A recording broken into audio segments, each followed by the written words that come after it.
ओम शांति। 9 जुलाई 2026 के अव्यक्त इशारे पर हम विचार सागर मंथन करेंगे। ज्वाला स्वरूप स्थिति में रह शक्तिशाली याद का अनुभव करो। लास्ट सो फास्ट पुरुषार्थ ज्वाला रूप का ही रहा हुआ है। लास्ट सो फास्ट पुरुषार्थ, जैसे बाबा को ज्ञान मार्ग में कहते हैं ना कि ये तो लास्ट में आए, लेकिन मेहनत करेंगे तो फास्ट जा सकते हैं, आगे जा सकते हैं। और जैसे बाकी बच्चे हैं, है ना, उसके कंपटीशन में आ सकते हैं, यानी उसके बराबर के ये मार्क्स ला सकते हैं, या यूँ दूसरे शब्दों में कहिए तो जो है उसके साथ खड़े होकर के वो compete कर सकते हैं। तो इस तरह से जो आखिरी में आने वाले बच्चे भी मेहनत अगर करें तो जो शुरू से बच्चे हैं उसकी कंपटीशन में आ सकते हैं। दुनिया में भी ये कहा जाता है। तो ऐसे ही यहाँ शिव बाबा हमें बताते हैं कि 1936 से ही परमात्म ज्ञान का यह दीपक जला हुआ है और शिव बाबा इस दीपक को जला रहे हैं। तो लास्ट सो फास्ट पुरुषार्थ ज्वाला रूप का ही रहा हुआ है। तो जो लास्ट में आएगा और वो फास्ट चला जाए तो ज्वाला रूप का ही रहा हुआ है। ठीक है, तो अगर ज्वाला रूप वो योग की ज्वाला रूपी स्वरूप की स्थिति आ जाए तो वो आगे जा सकते हैं। पांडवों के कारण यादव रुके हुए हैं। तो जो बाबा के बच्चे हैं, जो पांडव हैं, है ना, जो ज्ञान सुन रहे हैं, जो बाबा के साथ हैं, जिनके साथ स्वयं परम पिता परमात्मा है, तो पांडवों के कारण यादव रुके हुए हैं।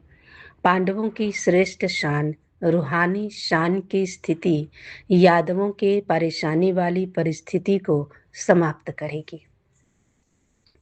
पांडवों की श्रेष्ठ शान, रूहानी शान की स्थिति। तो क्योंकि हम जो बाबा के बच्चे जो पांडव हैं, तो डायरेक्ट भगवान का साथ हमें मिला हुआ है। डायरेक्ट परमात्मा का ज्ञान हम सुनते हैं, परमात्मा का प्यार हमें मिलता, उनका अपनापन हमें मिलता। तो हमारी जो शान है वो श्रेष्ठ है ना, और रूहानी भी है। एक तो सबसे ऊंचे है, श्रेष्ठ माने समझ गए, जो सबसे ऊंचा, सबसे अच्छा, सबसे जिसे हम कह सकते हैं अच्छा है। तो एक तो श्रेष्ठ है हमारी शान और ऊपर से रूहानी भी है। तो पांडवों की श्रेष्ठ शान, रूहानी शान की स्थिति यादवों के परेशानी वाली परिस्थिति को समाप्त करेगी। तो अगर मेरी स्थिति जो बाबा के बच्चे हैं उनकी श्रेष्ठ शान हो जाएगी, रूहानी शान, उनके चेहरे से ही श्रेष्ठता, रूहानियत दिखाई देने लग जाएगी, तो जो यादव सेना है, जो बाहर के हैं, तो वो जो भाई लोग हैं, विदेश के भाई लोग भी हैं, तो वो यादवों के परेशानी वाली परिस्थिति को समाप्त करेगी। तो उनकी जो परेशानी के जो परेशान रहते हैं तो वो परिस्थिति उनकी समाप्त होगी। तो अपनी शान से परेशान आत्माओं को, अपनी शान से परेशान आत्माओं को शांति और चैन का वरदान दो। क्या कहा बाबा ने कि अपनी शान से परेशान आत्माओं को। कई बार ऐसा होता है कि हम इस तरह से बात करते हैं या हमारी चलन इस तरह से होती है ना, उसी से हम परेशान हो जाते हैं। होती ही अपनी ही शान है, हम शोबाजी करेंगे, हम ऐसा बिहेवियर करेंगे, है ना, तो होता अपने ही है सब कुछ, लेकिन फिर भी हम उससे क्या हो जाते हैं, परेशान हो जाते हैं। अपने ही कार्य कह लीजिए, या अपने ही जो हमारा व्यक्तित्व है वो उसको कह लीजिए, या अपनी ही आदतें हैं हमारी, जो शो हम करने लग जाते हैं। लगता है कि नहीं नहीं, मेरे से अच्छा तो जैसे कोई है ही नहीं, तो खुद ही हम करते हैं, खुद ही परेशान होते हैं। तो कई ऐसी आत्माएं हैं जो अपनी ही शान से परेशान है। ठीक है, अपनी ही शान से क्या है, परेशान है। तो परमात्मा हमें क्या कहता है, क्योंकि हम उसके बच्चे हैं और हमारी शान क्या है, श्रेष्ठ है और रूहानी है। तो परमात्मा हमें कहते हैं कि जब तुम रूहानी शान और श्रेष्ठ शान में रहोगे तो जो यादव है ना, उनकी भी परेशानी वाली परिस्थिति समाप्त करेगी।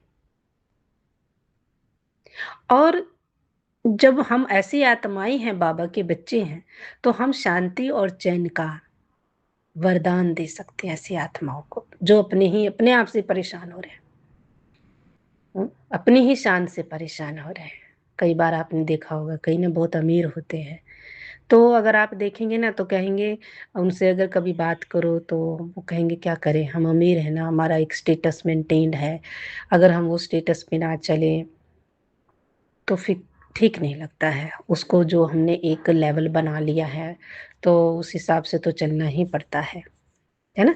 तो मतलब वो हो सकता है कि जो उन्होंने लेवल बनाया हो अपना, उस वक्त बनाया हो, समय थी, परिस्थितियां थी, या उनकी सोच ऐसी थी, लेकिन अब जब उनको ज्ञान मिला या उनको समझ आई है या कुछ ऐसी बात हो गई है, तो अब जो परिस्थिति है, अब हो सकता है वो चीज़ उनको ना अच्छी लगे, लेकिन ऐसा उन्होंने अपने चारों ओर जाल बना लिया है, ऐसे लोगों के बीच में रहते हैं, फ्रेंड सर्कल ऐसा है, ऐसी आदतें बना ली हैं, घर में ऐसा वायुमंडल बना लिया है कि खुद से ही परेशान हो गई हैं। तो इस तरह से अपनी ही शान से जो परेशान आत्माएँ हैं, उसको शांति का और चैन का वरदान दो। ज्वाला स्वरूप अर्थात लाइट हाउस और माइट हाउस स्थिति को समझते हुए इसी पुरुषार्थ में रहो। ज्वाला स्वरूप अर्थात लाइट हाउस और माइट हाउस स्थिति को समझते हुए, ज्वाला स्वरूप का मतलब समझिए, है ना, क्योंकि इस मंत्र का तो टाइटल ही ज्वाला स्वरूप योग का है। शुरू से बाबा बता रहे हैं तो उसको एक जैसे बाबा नाम दिए, लाइट हाउस और माइट हाउस। तो ज्वाला स्वरूप अर्थात लाइट हाउस और माइट हाउस स्थिति को समझते हुए, लाइट हाउस को समझो और माइट हाउस स्थिति को समझते हो, इसी पुरुषार्थ में रहो। किस पुरुषार्थ में रहो? जो बाबा ने हमें कहा, वरदान दो, अपनी स्थिति बनाओ, है ना, अपने ज्वाला रूप का याद का जो है शक्तिशाली याद करो। तो ज्वाला रूप यानी ज्वाला स्वरूप अर्थात लाइट हाउस और माइट हाउस स्थिति। तो जो हम लाइट हाउस हैं, आपने देखा होगा जो बहुत बड़ी लाइटें जैसे दिखती है ना, दूर से बहुत ऊपर तक लगा होता है, बहुत जैसे सब्जी मंडी वगैरह होती है ना, तो उसमें लगाई जाती हैं चार चार पांच पांच, उसमें वो बड़े बड़े वो फोकस वाले लगाई जाती हैं, लाइट्स लगाई जाती हैं, चारों दिशाओं में हो, तो लाइट हाउस होता है ना, उसको लाइट हाउस कह सकते हैं। वैसे ये लाइट हाउस समुद्र के पास भी मेनली होता है, जो दूर दूर तक सबको दिखता है।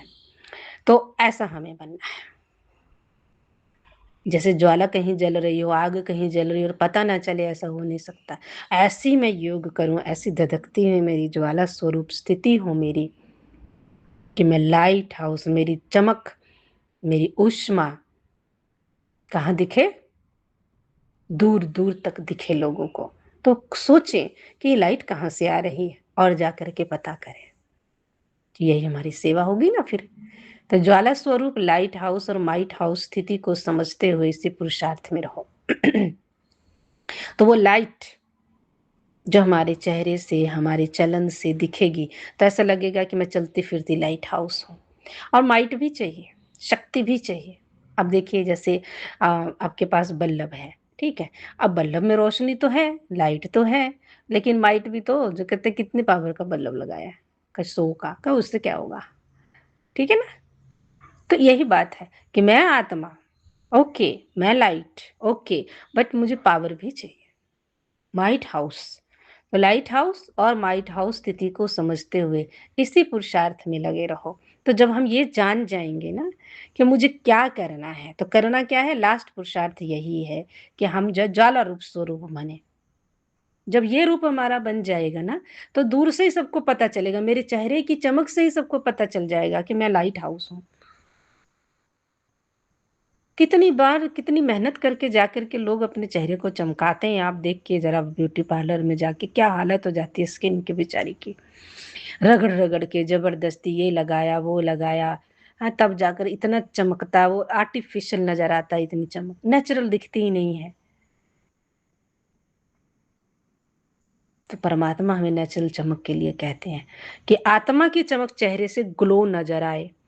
आपको कहीं जाने की जरूरत नहीं है, आप अपने चेहरे पे कुछ मत लगाइए, कुछ भी नहीं। कुछ भी नहीं का मतलब समझ गए? कुछ भी नहीं, अनुभव से बता रहे हैं।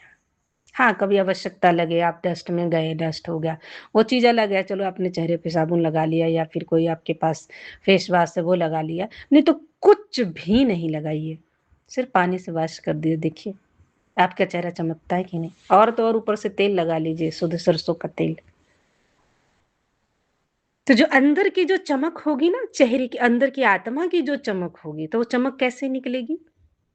पहले भी आपको बताया था कि जो जो कोयला होता है उसकी रेडनेस, उसकी चमक से देखो कैसे उसकी रेडनेस, उसकी जो है लालिमा पावरफुल जो होती है, वो उससे ना केवल यूज़ होता है, फिर वो खाना बनाने में यूज़ होता है, हीट में यूज़ होता है।